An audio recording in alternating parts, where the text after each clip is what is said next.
Annyeong, it's Mikey here, and today I have another Hall Effect gaming keyboard, a little bit more on the higher end side, and it's from Lemokey. So this is the Lemokey L5 8K.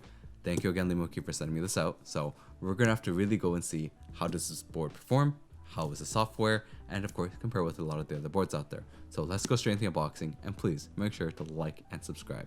So starting off with the unboxing of the Lemokey L5 HE 8K. Now, we're going to be thanking Lemokey and Keychron for sending me this out. So Lemokey is technically a sub-brand of Keychron for specifically gaming related gear. They sent me this one out and I'm really excited to try it out. I haven't tried out any of their boards yet, not even Keychron. So this is technically my first one. As soon as you open the box, we can see that the packaging on this box is quite well done. It's very sturdy, very strong in terms of the box. You get a manual as soon as you open it. And I'll notice as well that it doesn't get damaged at all. Like, they did a really good job with shipping it. You get extra keycaps specifically. This is for like Mac users. You do get yourself a USB cable, which is braided, and it comes with even a USB-C. So it's USB-C to C with a adapter for USB 3.0. You get a switch puller, keycap puller, screws, a bunch of stuff in the box. Like, really, they dedicated making, a nice packaging that has a lot of like extra stuff that, say, some people that are more of a keyboard hobbyist might enjoy to do, or someone who really wants to do a little bit more modifications to make their board a little bit more comfortable to use. Now, in terms of the full packaging, the board right here really is in like a nice package, and then you get to see it. This is a nice beige color. So it's not a full white, but it's more of a beige color. Unfortunately, I think due to my background, the camera lighting did not grab it perfectly. Of course, we're gonna have to weigh the board real quick before we go into a sound test. So this board is going to weigh a total of 1.84 kilograms. And of course, now let's hear the board.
Now, before we go into the teardown, let me give you guys a little bit of the tapping test.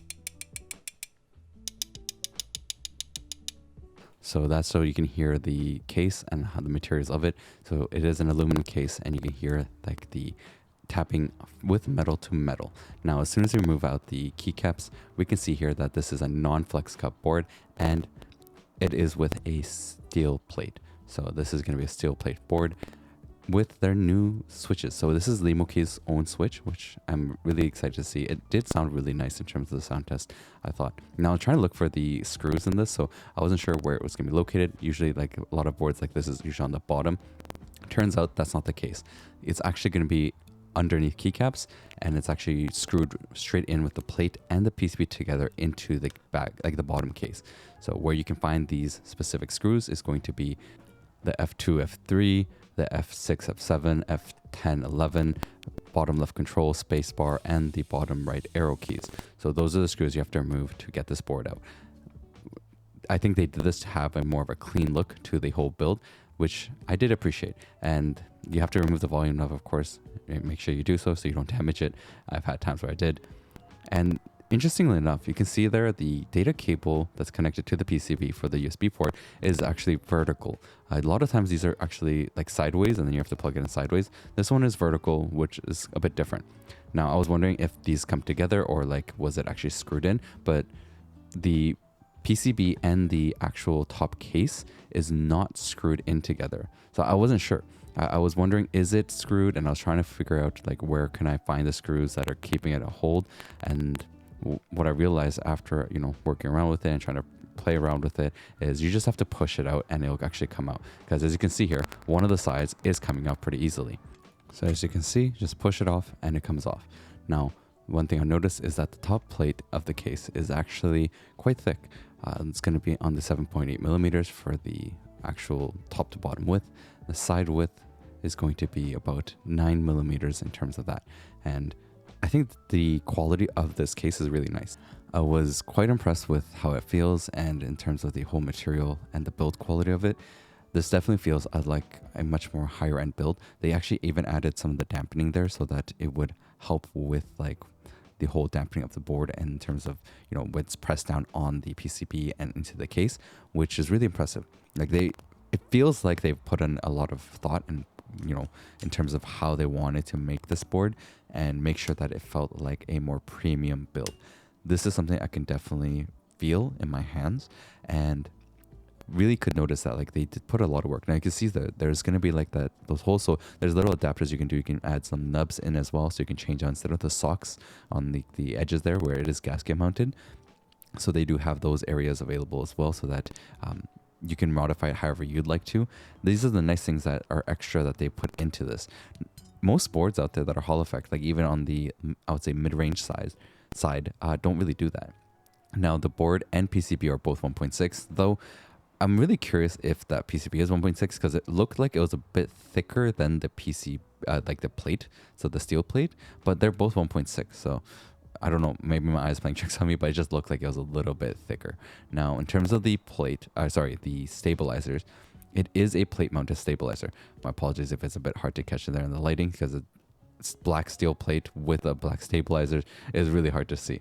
Now, it blends in quite a bit, but you can see that it is pre-lubed. So it is a plate mounted stabilizer that does come lubed, though I do think the stabilizer on the spacebar has a bit of tinging, like the stabilizer ting, but it still comes pre-lubed, which is not bad. Now, in terms of the bottom foam, this is crazy. There's a lot of layers that are kind of put together in this. Like the foam itself is 2 millimeters, and then you have like an extra foam that's 1.2, and then like a sheet that's 0.1. They put a lot of effort into making this thing really dampened for like good sound, and I could really tell. Now, of course, I'm going to do a 2-layer tape mod on this thing for modification purposes, like to give you guys a difference in terms of sound, and I think that's going to be enough. There's not really any more room to work with this because so much foam is in the bottom. Now, if this was like a mechanical board, this would be like a thought keyboard, but this is a Hall effect, and it does come off really well with their switches. Now, the spacebar actually has its own foam in it. I was quite impressed with that.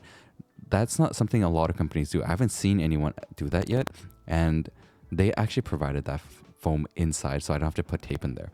Now, the stabilizers itself, I'm going to add a little bit of extra lube just to help with the tinging sound, because I'm not doing any other modifications with the spacebar, and I think in general, the spacebar specifically could use the extra looping just to make it sound better. But of course, let me give you guys a modded sound test.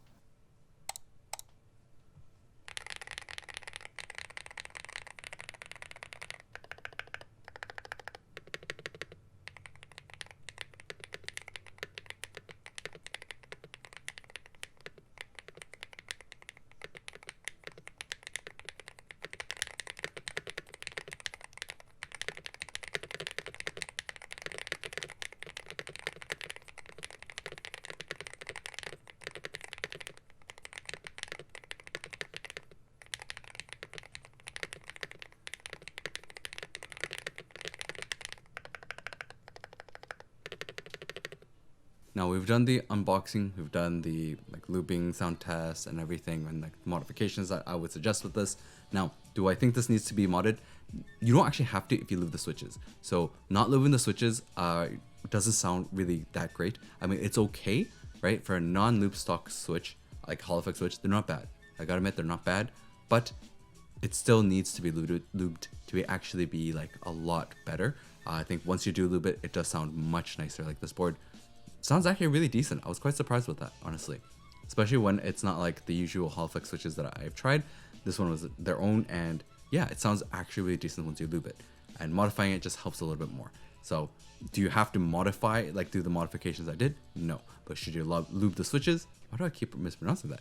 If you should lube the switches, yes, you should definitely lube the switches. Specifically the springs, they really do require grease. If you don't, they do get scratchy. Now, we're gonna have to really go into like the performance of the board and of course compare it with the other boards out there. So let's get right into that. So first thing to note, this coloring is going to be a very like light beige color. They do have the section there with the switches there, so it's going to change to like different game modes and different profiles. This is the side profile, so you can see the angle of it, how it works. This doesn't have different angles that's available, it's just set how it is. So it is a little bit more on the I would say pushed inside, and if you have an wrist rest, you'll see that a lot more. The finish on the steel weight on the back, I think, aluminum weight on the back, it does help with like the weight of this board. It makes it much heavier. It does help with the design. It really does make it feel a lot more premium. They did 2 different layers in that because you actually have that LED bar, or not LED, but light bar in between. The white on this, like the beige, does scratch. Sorry, I didn't mean white, but the beige on this scratches. So it looks like the coating on it was more like a painted on, and that's why you will get some scratching. So if you do have like plans to carry this, I would probably suggest like in a case, because it will scratch up for sure. Now, overall, in terms of the CNC aluminum finish, it is quite smooth. The beige portions do feel like it has a little bit of a paint done on top, like maybe like a spray paint. In terms of the volume knob, as you can see here, that's how it moves around. So you get like the single, like each notch, right? You can feel it, and it moves around in a circle where you feel that notch each time.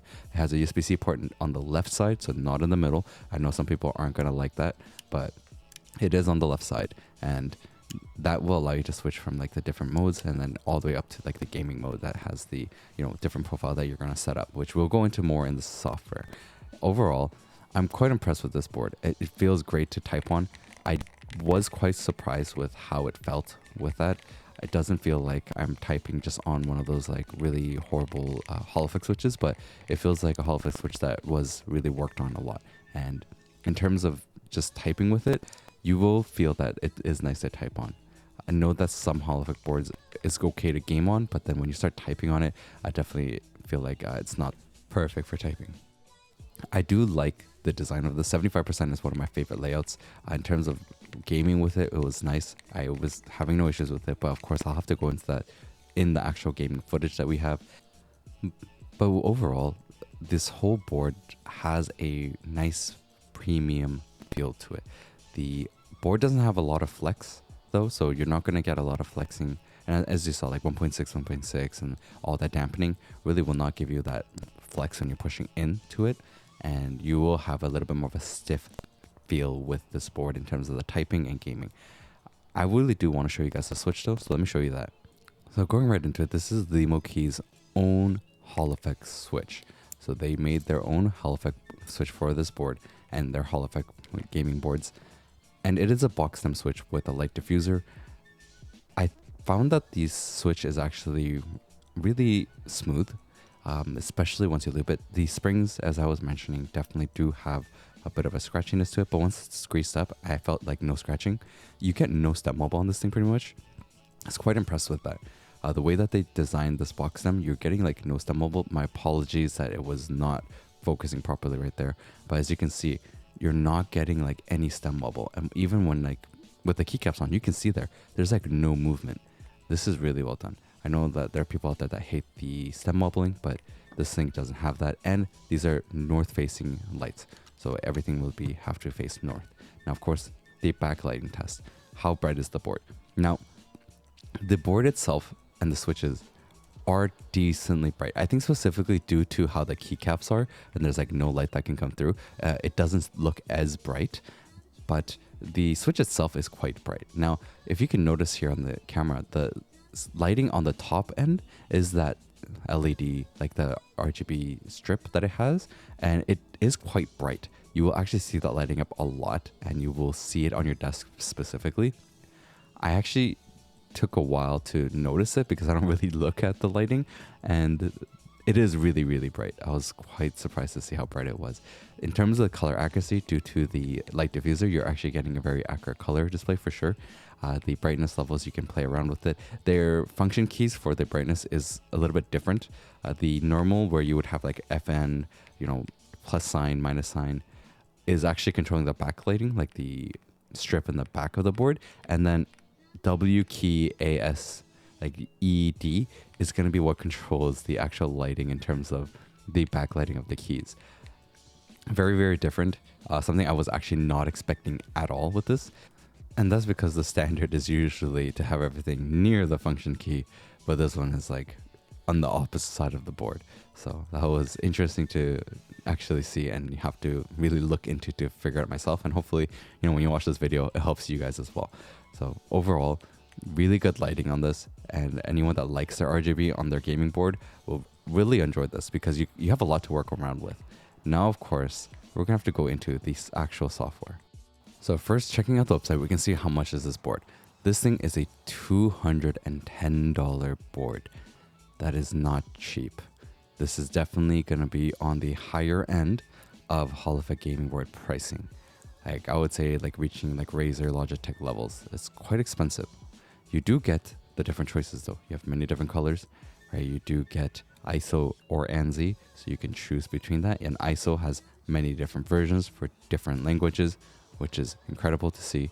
They really put that effort into really checking out and making sure that this board would work for many different people. Not a lot of boards have that availability and don't even have an ISO even, but Lemokey did that and I was quite impressed by it, but the price itself is quite expensive. Like I'm talking about Wooting level expensive, or like Logitech and other stuff. Most of the other gaming people keyboards and Hall of Fame boards that I've tried are around the 150 to max range, but yeah, this one goes past that. So we're looking now at more of the higher end. I would even call this like full mid anymore. I would say more like mid to high. Overall, this thing is 8K, so you do get 8K. This is the Lemokey switch, so it's the ultra fast Lime magnetic switch. The distance travel for this board is quite low. I was surprised it's only 3.35. I was expecting it to be at least 3.5, but this one only goes to 3.35, which is very, very low in terms of distance. I would hope that they fix this in the future and can really increase it to 3.5. You do get all the features, right? You get dynamic rapid trigger, you get dynamic keystroke, you have, snap tap, or, rappy snappy. And this thing also has analog mode. Now, analog mode, what does that mean? That is a controller-like feature, meaning you can use the keyboard like a controller, which we'll go into that later. This thing has a interesting, powerful chip, right? It's got a 1 megabyte flash, is what they're saying, and it has double shot PBT keycaps. So for those that are wondering what type of keycaps it is, it's double shot PBT. They offer a dust cover, which I don't know if many people really use because like you have to put it on and take it off. I don't think that one is a super useful tool, but this is what I meant by like the mounting set design. So they offer the different gasket like mounts that you can choose, and like the, the nubbins or other things, which is really cool. I really do appreciate that they have those availabilities available, and they provide that without you having to buy it. Now, of course, we're gonna have to go right into the actual software and look to see how good is it, and does this make the price worth it? Because like the quality of the board, I understand, I get it why it's expensive, but quality of the board isn't just all of it, right? For gaming keyboards like this, the software is going to be the key thing that makes it different. Now, this is the software. It's a web app. I already appreciate that you don't have to download anything. This is already a really good thing. Now, you do get different profiles. The thing about the profiles though is I thought that the switch on the top controlled the profiles, but it doesn't always feel like it is that way. I'm kind of confused on it a bit. You do get to click on those, and the reason I say I'm confused is because normally like when you switch the profile switch, you would expect to see it change in the software, and the software doesn't show it at all like when you do it. So that was a little bit confusing. You do get a way to change the backlighting as well as the strip color on the software. Super nice to have. I think that more really should do that. This was me just kind of testing to see like how affects profiles. So for example, like Wooting, you can actually change a profile and change the color in it so that when you change to that profile, you know you're using that specific profile, meaning the settings that you have it set at. Could be typing, could be gaming, could be a specific game. This one doesn't really allow me to do that. Like I tried it, but the color just stays the same all the way through. And then when you change to gaming mode on the Switch, it actually just shuts off all colors. My assumption would be that when you do that, it really changes the performance of the keyboard to make it run better. Now, in terms of the key mapping, you do get all these different layers. You get to function key layer, and you actually have all these different keys you can play with. Was really nice to see like how much customization is available in this thing. You also get macros, right? I know that some people wishing like Wooting had better macros, and this one, the Lemokey, does provide macros, so you can actually set it up really nicely, and it looks very intuitive in terms of how to set up a macro. You also get these advanced features, right? So you get dynamic keystroke. This is dynamic keystroke. You get the long press, like switch. You have snap action, which is just snap tap, same thing. But you get to choose. You can do snap click or last priority and choose how the setting you want it. And then you have the game analog, and the analog mode, you can actually change how the analog curve will be. I'll have to show you guys that a little bit later and if it works, of course. Now, this is my setting for Apex Legends that I have. And as you can see, like you can set up to 0.01 millimeters in terms of the actuation, which is really nice to see. I do like to have at least up to 0.01 in terms of being able to really tell. Though, to be fair, in terms of magnetic accuracy, I'm not sure how accurate these things are in terms of that. In terms of the actual polling rate testing, right, we're getting like the 8K. This does have a high scan rate, so in terms of when you're doing the keyboard inspector tests, you're going to get incredible numbers, right? It's not going to be exact like 8K always. And I noticed that even when I try changing it to like 4K polling, I thought like if I did it, maybe that all those numbers would reduce quite heavily, but it wasn't. So it's hard for me to tell due to the scan rate of the board and how keyboard inspector works with that. I can't tell if I'm getting like the exact numbers that I'm trying to test for. Even when doing to 1,000, I would have thought it would give me 1,000 exact, but no. Same thing, it actually kind of goes up to like crazy numbers. And again, this is just because how the scan rate works and how with keyboard inspector, these numbers don't get super accurate. They kind of go fluctuate. But by seeing those numbers, we can also kind of tell that, yes, the scan rate is going to be at a higher number, and so is the polling rate. We're looking at a board that does provide that and is going to be. And of course, make sure you plug these into like a USB 3.0 port at least, or USB-C port. Now, going into Apex Legends and testing out these, rapid trigger and the actuation points. So one reason I use Apex Legends as a good example is because there's specific moves and like movements that you can do in Apex Legends that require quite accurate pressing of the keys on your keyboard, and a Hall effect board allows you to kind of work with it, especially because every person kind of presses it differently, and it's hard to do that with like a regular mechanical keyboard to figure out exactly how it should be. Of course, with practice, anyone can do it, right? With enough practice, anyone can be able to do it on a mechanical keyboard. It's just Hall effect keyboards make it a lot easier. So as you can see, like even that was like a super glide, just a super slow one. And I use a shotgun to kind of test it, because every time you super glide with a shotgun, after you shot with a gold bolt, it actually gives you automatic like reload if you pull off a super glide. So it's a good way to kind of tell for yourself if you are practicing and you aren't exactly sure from just looking. Just grab a shotgun, grab a gold bolt, shoot it, and then try super gliding to see if you do get the reload. Now, in terms of the whole actuations and everything, it seems that it's working really well. I'm like testing to see how good is the movement, how quick am I able to like switch items and pick up things that I want to. It is working exactly how it's intended, and it's very quick. I do really like to see like how quick it can be. Now, another thing you can do with this Hall effect board is, in a way, in Apex Legends there is a way to kind of counter recoil, and usually it's by moving left and right. I also kind of feel that when you rapidly tap A and D, it also kind of brings it a slightly, like you don't get a full recoil reset, but it helps quite a bit. And as you saw, like when I did no recoil, the recoil went super high. This is me not really controlling the recoil a lot, and I'm just using like the spamming of AD super quickly. And I feel that with Hall effect boards, when I do that, because of the quick actuation, like the low actuation points, it does slightly reset recoil, not 100%, but slightly. Now, I do want to test out if snap tap works well, specifically when you do the last input. So the best way I can do is here. I can set it up in the software, as you can see with A and D. This is usually what people use for braking, and go into Valorant. Now, I'm not a Valorant player, so I'm not going to be perfect at this. I'm sorry, but yes, this does work. So when I move, like if I press A and then D, whichever I'm holding last will keep going. So if I'm pressing A and D and then let go of D, it'll still go back to going left. If I'm doing D, which is right, and then press A, and I'm holding on to D, but then let go of A, it will go to the right. So that works perfectly fine. It's just braking, you're going to have to practice. Like, it doesn't make braking like you're cheating in this with a keyboard. You really do have to practice it still. Now, this is the analog mode. I had to test it in Final Fantasy because in controller, if you move it slightly, if you just slightly touch it, it should be able to walk. Like, your character should be able to walk. As you can see there, when I did the testing and I was pressing like my regular settings, no analog mode, I just kept running. Even when I did slight tapping here, it was run. Don't get any walking at all. Now, even when I clicked on that specific analog mode, it wasn't working perfectly. So I actually had to go into the settings to see kind of like what was I doing wrong. And this might help you if you have a Lemokey or if you plan to get one and you want to use this feature.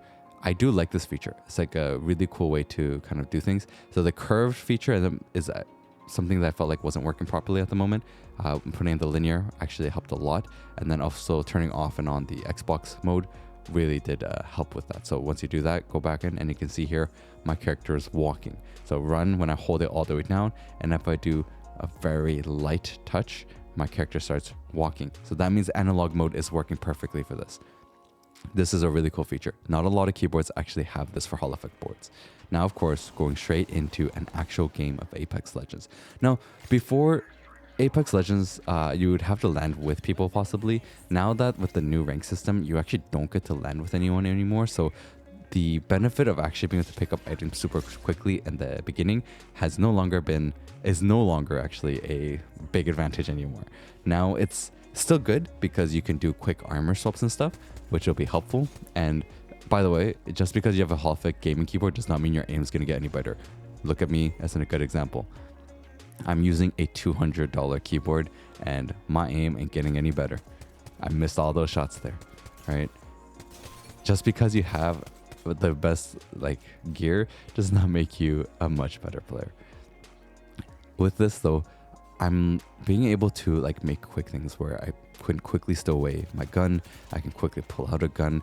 Of course, there's going to be in-game delay stuff, but in terms of being able to press the keys quickly, it works out well. Like I used my skill right there really quick, and then I went to help my team. My aim was horrible though. Please don't mind my aim right there. Now here I quickly was able to even armor swap, gun swap, and then go pick up my teammate because my other teammate wanted to heal. These are things that are a little bit beneficial. If you are someone that has a little bit of a slower response and you would like to have a little bit of a faster input in terms of when you're gaming, this is what Hall effect boards are good for. The benefit of these Hall effect boards is the fact that it helps you who has a slower response to have a bit of a faster response. That's the specifics that I feel is great for Hall effect boards. Another is, yes, being like the super glides that I was mentioning, it's helpful because it allows you to set actuations that work for you, right? How you click things and how fast you're able to. So this is one of these benefits. There actually tried to super glide and actually failed. Now here we can see like it's normal. This is not like something that makes anything different, right? Having Hall effect board is not going to change up my gameplay a lot here. It's not going to make me do anything better. This is just like regular gameplay where I'm just trying to, find the best location. I know there's two teams now. I see someone there, so I start shooting them. I actually got kind of greedy here, which was a bad choice, but I still luckily got one and got out. Like that was a dangerous, greedy play of mine, but right there, I quickly changed to shield bat to be able to heal, and then quickly change to medkit. These are things, of course, that any keyboard can do. But with Hall effect and quick actuations, it just makes it a little bit faster for me to do so, especially when I am on the slower side. And to be fair, I think the age curve is hitting me where I'm getting older and my reaction times is getting slower. I am going over my 30s now, so getting into like moving towards mid 30s is going to be even slower and slower. So it's nice to have something like this. Overall though, just having a Hall effect board is not going to make you a pro at a game. It's not going to be like you're cheating. It's just a benefit that helps a little bit, but doesn't make it like you are a pro gamer. Now, of course, let's really compare this board with other boards out there. So this board, as you can see, is 210 USD. The Wooting, the base, was 200. Chilkey's Slice 75 is at 150 USD. So as you can see here, the Lemokey is at a very high price. Now, is it justifiable? That's the part that's a bit difficult, and I'm trying to help see like the case of this, and we're going to see why is it so pricey. Now, the Lemokey does come with, a nice case, a really high build quality board with like all this dampening and rapid trigger, their own switch, a decent software, and even like keycaps to change from Mac or Windows. It is a good board in terms of the quality you're getting, but does it justify $210?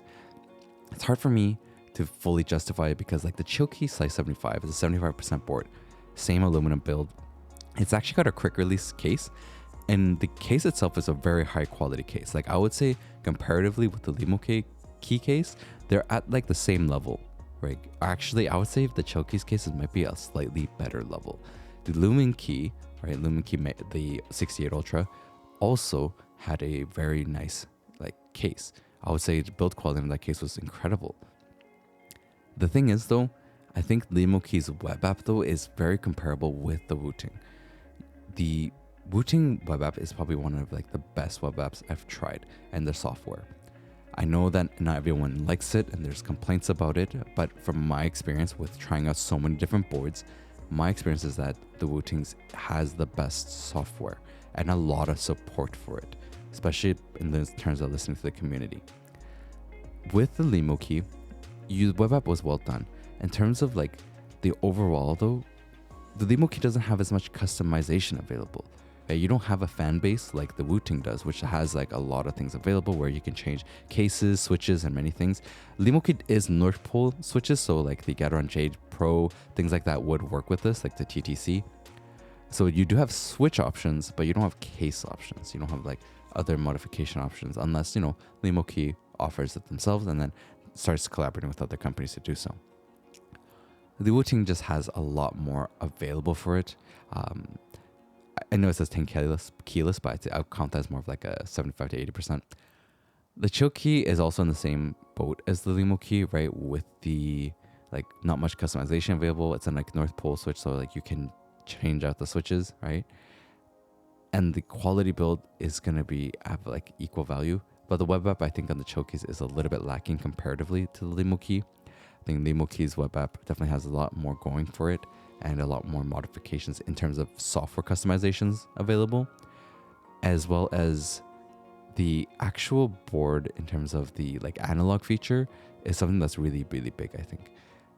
Wooting and Lemokey are the ones right now that I know of, and from what I've tried previous experience-wise, are the only ones that actually have that available. I know that Mel Geeks, I believe, also has working on one right now, but I haven't tried that, and I don't have a Mate 68 Pro anymore. So keep in mind that I believe they are working on one. In terms of the Hall Effect gaming keyboard section, right, of boards that you can get, the M-Chose is such an amazing budget board, right? You're looking at like under $50, and it's a really good board that works. Most of these Hall Effect gaming keyboards will work, right? Keep in mind, all these will work. Some of them though, on the super budget side, you got to be careful. If it's not a well-known company, you might have issues with the firmware. And then I know I've heard stories of like some certain budget ones getting bricked. So you have to keep in mind that and be careful of that. But if you are someone that just wants to just be able to do it and not break the bank, like M-Chose budget board works. It works good. And the software, I'm gonna be honest, really good. The Lemokey software, I give it an 8 out of 10. Right, it's good, but it's not perfect. There's still lacking things like the profile setting and like having those things. It's not perfect. I would say the Pulsar honestly was a 7 out of 10 because there was certain things that weren't working, and downloading it didn't work well either.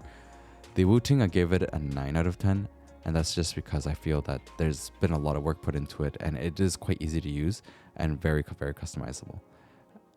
I'm actually changing the Lemokey, thinking about the Wooting to actually 8.5, The chill keys I'm still keeping at 8 out of 10. Apple Makers was really not great. I give it a 5 out of 10. Like, it works, and that's kind of about it. The Lumen Q1, I give a 7 out of 10. That's because they're usually using the QMK platform. Same thing goes with the Echo, but I think the Echo's was a little bit more customized to their own needs, which was nice. Same thing goes with the Skylung. And then the Mech Lens is honestly was a 5 out of 10. The old software wasn't really amazing. Newfie's is an 8 and a 5 out of 10. I think Newfie did a great job with their Newfie IO. It does need work, but it was still good. Same thing for the Metal Geeks too. Their software was actually pretty decent. I think, and they're really working a lot to improve it, which is really nice to see. Ueden's is a 6 out of 10 max.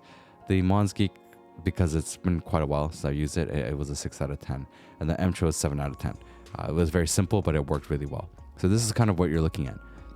A lot of these web app softwares, they can all do the basics. And then you have, budget boards that definitely have like a little bit of the lesser side and stuff, but it works fine.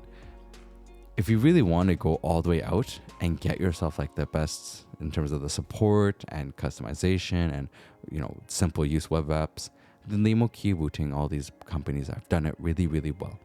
They really, like the ones I have at 8.5, 8 out of 10 and above, they've really put a lot of that work and done it well. I see why Lemokey has priced it at this point, because I think Keychron and Lemokey are a bigger brand, so they're got a bigger team to really work on this app, and it shows in terms of like how it looks and how clean it is with the UI. I can see that they're trying to, of course, support it more and work on it, which is going to be a reason why they have to price a little bit more, because they need to keep supporting a software. The build quality of the board as well is really nicely done. It does feel premium, does feel like a much higher quality board of a full build. Now, this is going to be where it's going to come down to you. As a user, do you want to actually spend more money and get a fully built, like premium build from Lemokey and have like a decent software, or would you like to save money and go with the Mtros route, which is a completely fine option as well? Would I say that this is going to be better than the Wooting? Honestly, I can't say that, because the Wooting just has so much more customizations available, which I personally prefer. But for some people out there, this might work because it's just a perfect out of the box. So I hope this video helped you guys to see, is this board worth it or not? And my full review of it. I think this is one of the other only boards I know. Like, I've tried the Wooting. This is the other board, second one that has the actual like Joy-Con, a game pad, like in their software. So this is really interesting to see, of course. And I think that specific feature is really nice. Of course, as I featured in the video. I'm hoping that, you can see if this is worth it or not. It is definitely on the pricier side. I'm not going to deny that. Like, it is quite pricey. It's actually sitting around the Wooting price point, and the software is pretty good. I would say not Wooting level, but still they did a decent job. I think they're putting a lot of effort into it, which I can definitely see. So I'll have the links in the description. Go check it out for yourselves if you're interested. And of course, check out the other videos I got, and I hope to catch you guys next time.